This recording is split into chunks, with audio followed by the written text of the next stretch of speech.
Eu não sei, se puder colocar minhas redes sociais aqui, eu vou agradecer, porque às vezes você quer fazer contato comigo, então você pode anotar o meu WhatsApp. Eu só não atendo telefone, que eu sou ruim de atender telefone, meu telefone fica só no silencioso. Mas você manda mensagem que eu te respondo, não é? E se for pedindo dinheiro emprestado, eu digo, não tenho. Pode pedir até dinheiro, não tem problema. Então, a Ruiara vai colocar aí minhas redes sociais. Se você quiser sugerir algum tema, ou se você ficou em dúvida daquilo que nós falamos aqui e quer tirar a tua dúvida, você pode mandar no WhatsApp, pode ir lá no Instagram, me seguir lá. E se tiver também que fazer contato comigo através do Instagram, pode fazer também. Então está aí. E no YouTube eu coloco as mensagens que eu prego aqui, que você deveria ouvir pelo menos umas 10 vezes, porque eu sei que ouvindo uma vez só você não consegue assimilar. Porque para eu pregar aqui eu tenho que pelo menos estudar umas 50 vezes para ver o que eu transmito para você. E mesmo assim, até para mim fica difícil entender. Então nós vamos abrir um dos textos mais complexos da Bíblia. O livro de Apocalipse, ele é uma complexidade, mas o capítulo 17 é de uma profundidade tremenda, uma profundidade incrível. E eu quero que você abra aí para a gente acompanhar o que diz a palavra do Senhor. A grande prostituta, é assim que João vê a prostituição da fé. A prostituição da fé. Ao olhar para a direita, para a esquerda nos dias de hoje, nós já percebemos um desvio violento da fé. E isto só vai se agravar, só vai aumentar. João, o apóstolo, ali pelos anos 95, é o que a maioria dos historiadores creem. Ele está na ilha de Patmos, exilado, e ser exilado naquele contexto era até um privilégio, porque os outros foram mortos à espada, jogado aos leões, em estacas, e João não foi por acaso que ele estava na ilha de Patmos, porque Deus queria transmitir uma mensagem para toda a humanidade. E eu tenho saltado alguns capítulos, porque a mensagem do livro de Apocalipse, ela não é uma mensagem linear, que você lê primeiro, segundo, terceiro, até o capítulo 21. São blocos de mensagens que João transmite para nós. E por esta razão eu tenho falado bastante sobre o anticristo. E este capítulo complexo que é, como já vos disse, ele nos dá algumas pistas sobre o que aconteceu naquele tempo e o que vai acontecer. Porém, antes da gente ler esse capítulo 17, eu quero fazer menção ao que o próprio apóstolo João diz na sua primeira carta. Porque além do livro de João, ele escreveu as cartas, primeira, segunda e terceira carta. E aqui, na primeira carta, no capítulo 2, o verso 18, ele diz assim: filhinhos, esta é a última hora. E conforme ouvistes que vem o anticristo, já muitos anticristos se têm levantado, por onde conhecemos que é a última hora. Desde os dias de João, ele já anuncia, como o apóstolo Paulo, muitos anticristos têm se levantado. Porque quem é o anticristo? Não é só quem se coloca no lugar de Cristo, mas quem se opõe à mensagem de Cristo. E por isso, João afirma, muitos anticristos têm se levantado. Agora veja o detalhe no capítulo 19. Saíram dentre nós, porque não eram dos nossos. Porque se fossem dos nossos, teriam permanecido conosco. Mas todos eles saíram para que se manifestasse que não são dos nossos. Muitos opositores a Cristo, João está dizendo, saíram e sairão do nosso meio. Pessoas que conheceram a fé, em outro momento eu vou entrar mais nesses detalhes, mas não é o caso agora. Tiveram uma experiência, foram até líderes, como eu vi esta semana.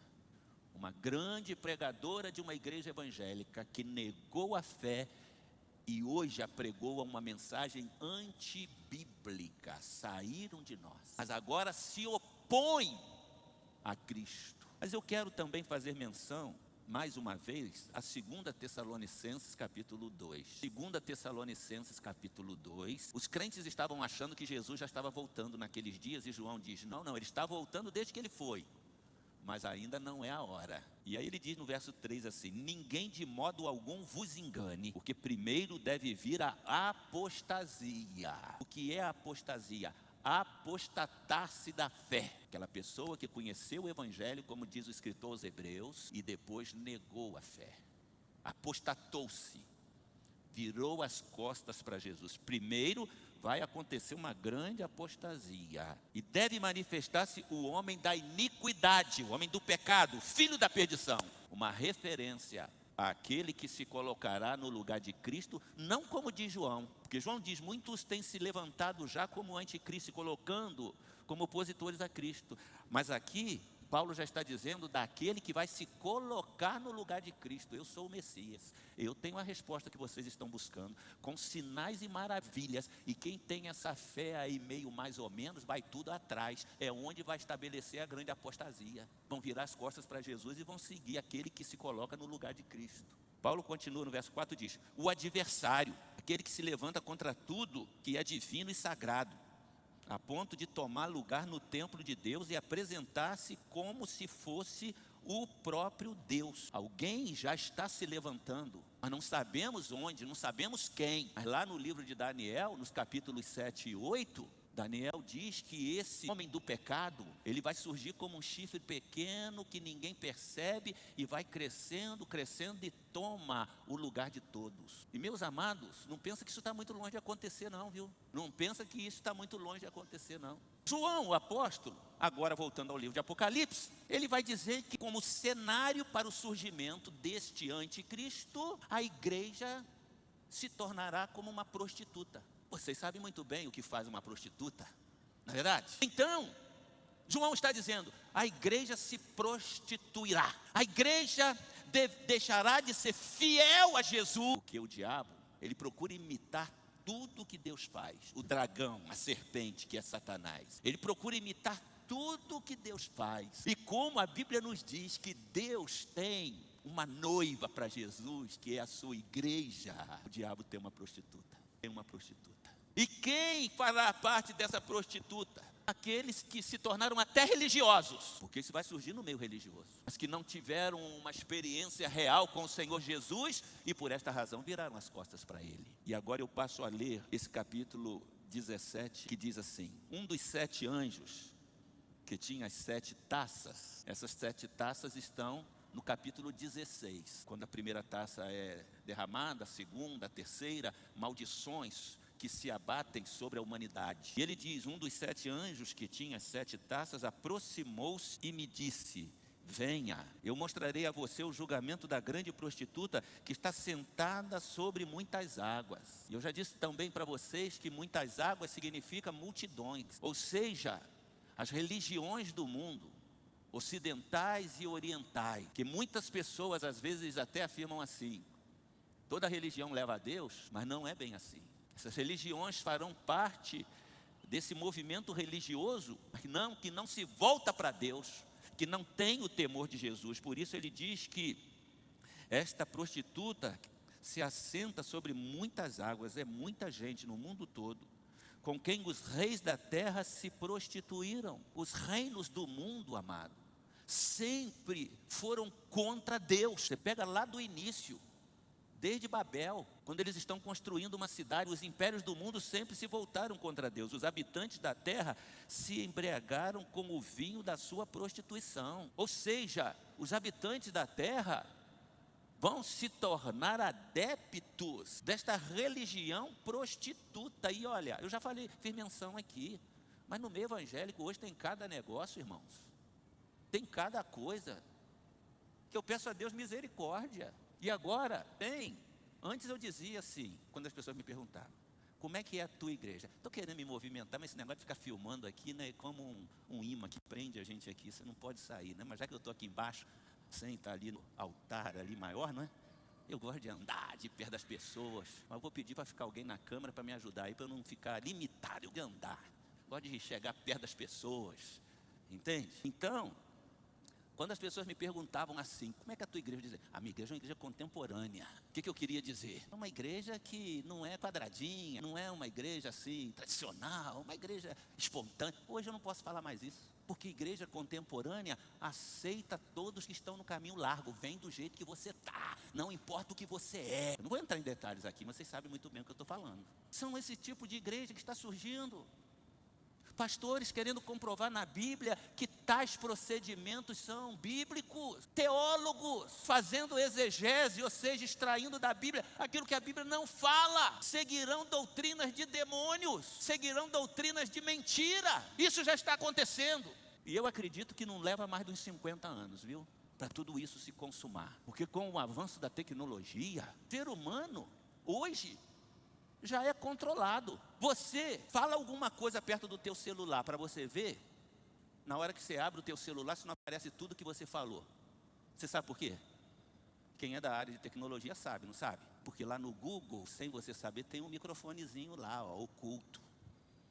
Tudo que você fala, o microfone capta e já joga para você. Inteligência artificial, algoritmo, que interpreta os teus pensamentos, interpreta tudo que você faz. Então nós vivemos num tempo em que o ser humano, sem saber, já é todo controlado. E as pessoas serão ainda mais controladas na sua fé, na sua religiosidade. Vou dar um exemplo para vocês. Nós passamos pela pandemia, não passamos? Como que no mundo todo as pessoas fizeram lockdown, ou as pessoas fizeram isolamento, as pessoas se vacinaram, as pessoas usaram máscara, porque uma organização determinou que fosse assim. Então o mundo se encaminha para um desfecho.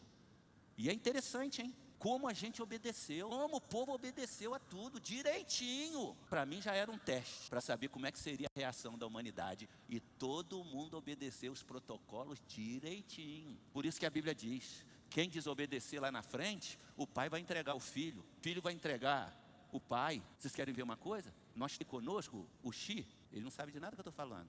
Eu até faço um parênteses aqui, se vocês puderem me ajudar, como interpretar a mensagem, porque fica esse emblema só aqui atrás, não resolve, né? Deixa o tema da mensagem aqui. Mas se a gente tivesse como jogar aqui, na língua dele, enquanto eu estou falando, se você entende de tecnologia, pode ajudar a gente. Xi, fica em pé, esse é o Xi. Uma salva de palmas para ele, que é lá do Afeganistão. Você entende alguma coisa que eu estou falando? Um pouquinho. Então, se vocês que são bons em tecnologia, pode sentar. Se souber como é que eu prego aqui e saio ali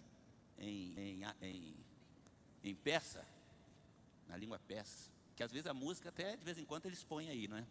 Quando eles lembram. Mas por que eu estou mencionando a ele? Porque sabendo que a família dele está vindo à igreja, ele está sozinho ou a mulher dele está aí? Está sozinho, né? Quem está perto aí, pergunta ele está sozinho? Tá bom. Está sozinho, né? Mas a família dele no Afeganistão ficou sabendo que eles estão frequentando a igreja. E o que a família disse, se frequentar a igreja e seguir a Jesus, vocês não existem mais para a nossa família. Vocês não existem mais. Você está entendendo o que vai acontecer lá na frente, quando você confessar que crê em Jesus? As leis vão apertar, porque o ser humano já é controlado. Você podia até imaginar que no Afeganistão não tem nem internet, né? João está dizendo, essa religiosidade prostituída vai levar pessoas do mundo todo e em grande massa. Por isso a Bíblia diz que o caminho da perdição é largo e espaçoso. E por esta razão, enquanto temos tempo, precisamos salvar o maior número de pessoas possível. Amém ou não, amados? Amém ou não, amados? É por isso que nós estamos aqui nesse local, para salvar pessoas que estão ao nosso redor. Vamos ver o versículo seguinte, 3. Então o anjo me levou no espírito para um deserto. João está dizendo isto. Ali vi uma mulher montada numa besta vermelha que estava coberta de nomes blasfemos e que tinha 7 cabeças e 10 chifres. A mulher estava vestida de púrpura e vermelho, adornada de ouro, pedras preciosas e pérolas. Segurava um cálice de ouro, cheio de coisas repugnantes e da impureza da sua prostituição. João coloca essa mulher agora prostituta, representando todos aqueles que vão ter vida religiosa, mas que não tem Jesus Cristo como a Bíblia propõe para nós. Cheio de... E o mundo que nós vivemos hoje, as pessoas mais prósperas, mais ricas, proporcionam prazer e luxúria, mas não tem o temor de Deus. E infelizmente você vai ver muitos que já estiveram dentro da igreja com você, mas hoje estão dentro das boates, estão dentro dos inferninhos. É isso que João está dizendo. Essas vestimentas aqui é para simbolizar como será essa prostituição da fé. E olha, vai começar no meio das igrejas, amados. Por isso você tem que ter muito cuidado. Você tem que ter muito cuidado com a internet agora.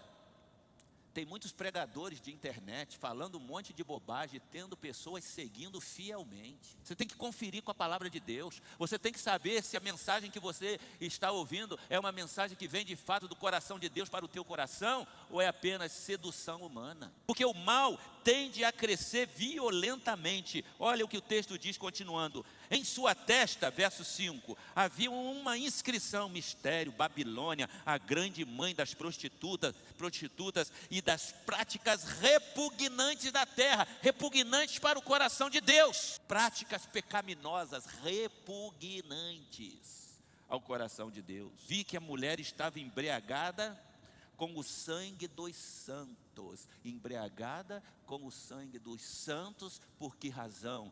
Porque mesmo em meio a toda essa prostituição, ainda haverá aqueles crentes fiéis e tementes ao Senhor. Serão vítimas.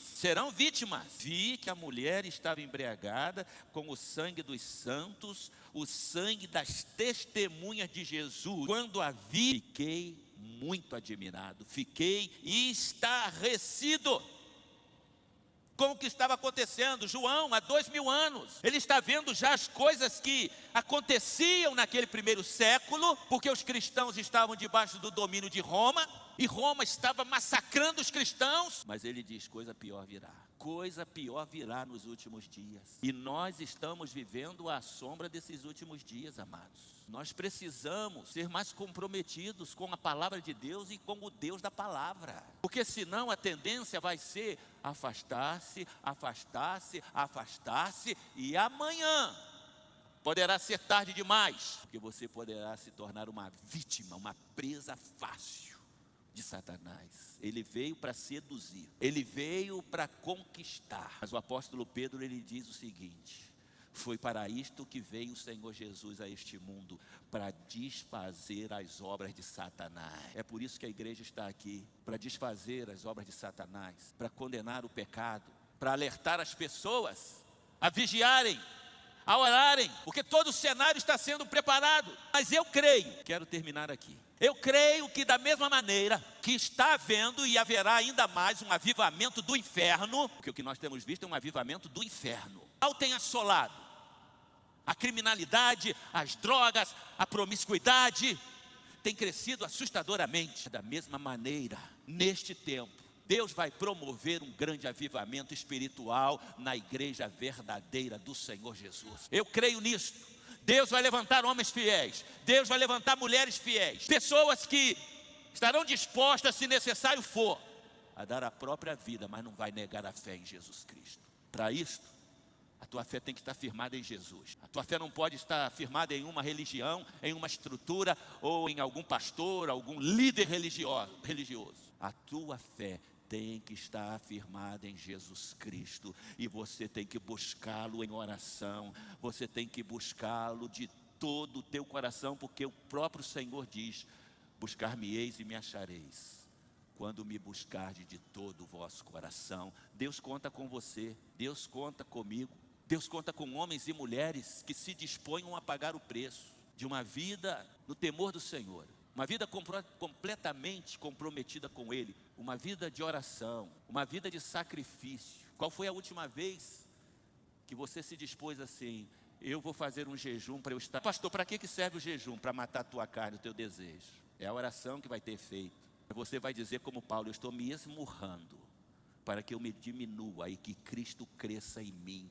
Deus quer usar a tua vida, mas não vai usar de qualquer jeito. E do jeito dele, tem que ser uma vida de sacrifício, tem que ser uma vida de busca, uma vida de oração, uma vida de jejum, uma vida que tem amor pelas almas que estão se perdendo. Se você de fato acredita que Jesus vai voltar, se você acredita que quem morre sem Jesus está indo para o inferno, você não vai se acomodar, você vai querer salvar o maior número de pessoas. Amém, amados? Esta é a missão da igreja.